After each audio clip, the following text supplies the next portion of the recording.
I never believed in ghosts, demons, or anything supernatural. That changed last winter. I was renting a small, one-bedroom apartment in an old complex downtown. The kind of place where the walls were thin, the lights flickered, and the floor creaked no matter how softly you stepped. The rent was cheap though, and I wasn't in a position to be picky because I just lost my job. The first night I noticed something was off. There was a storm. Snow hammered against the windows, and the wind howled through the alleyways. I was lying in bed half asleep when I heard it. A whisper. At first I thought it was the wind, but then I heard words. Soft, eerie. "You're awake." I bolted upright, my pulse hammering. The room was silent. My phone flashlight flickered against the walls as I scanned the room. Nothing. Then, a soft rattling. I turned toward the vent above my bed.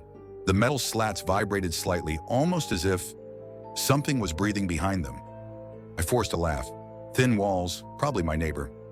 But that explanation didn't sit right with me. The next morning I saw my neighbor in the hallway, a gaunt, exhausted-looking man with sunken eyes. "Hey," I said, trying to sound casual. "You hear anything weird last night? Like whispering?" His expression darkened. His bloodshot eyes darted around, and he stepped closer. "I live alone," he muttered. "And so do you." Then he shut his door. That night I stayed up late, my laptop screen the only glow in the room. Around 2 a.m., the whispering returned. This time I shut my laptop and listened. "You don't belong here." The voice was coming from the vent. I stared at it, my mouth dry. Slowly, I climbed onto my bed and aimed my phone light inside. A rush of cold air hit my face. The duct stretched into darkness, empty. Then, movement. Something shifted, fast. A pale shape flickered away from the light.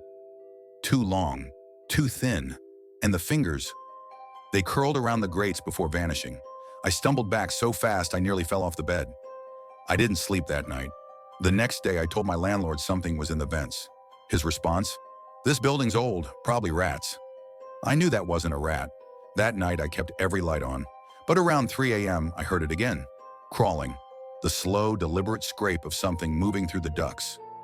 Metal creaked as the grates flexed under weight. Then, the whisper, right at my ear. "I see you." I ran. I grabbed my keys, sprinted to the door, and yanked it open, and froze. There were scratch marks on the outside. Deep, jagged gouges carved into the wood, like something had been trying to get in.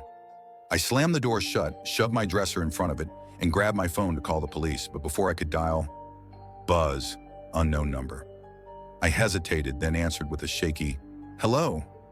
Silence, then breathing, ragged, slow. A whisper crawling through the speaker. "You can't leave." I threw my phone across the room. I didn't sleep. I sat on my bed watching the vent, watching for any sign of movement. By morning, I had made up my mind. I was leaving. I stuffed everything I could into a duffel bag, barely stopping to breathe.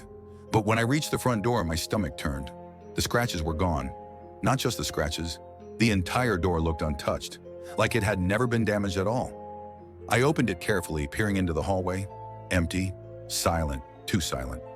I turned back one last time, heart pounding. The vent above my bed was open. The screws lay scattered on my blanket. And inside the vent, 2 eyes stared back at me. A mouth stretched too wide. And then, it moved. The whisper slithered across the room. "I told you." The door slammed shut, and the lights went out. The last memory. I woke up sometime later. Sunlight streamed through the window. My phone was back on the nightstand. My dresser was in its place. The vent screwed shut, like nothing had ever happened. I left that afternoon, breaking my lease without a second thought. I didn't care about the money. I didn't care about anything except getting the hell out. I moved across town into a new modern building. Bright halls, thick walls, no vents above the bed. I started sleeping better. But last night, I woke up at 3 a.m., not to whispering, not to scratching, but to my air vent wide open. The screws were on my pillow, and my phone buzzed on the nightstand. Unknown number. I didn't answer. I didn't move.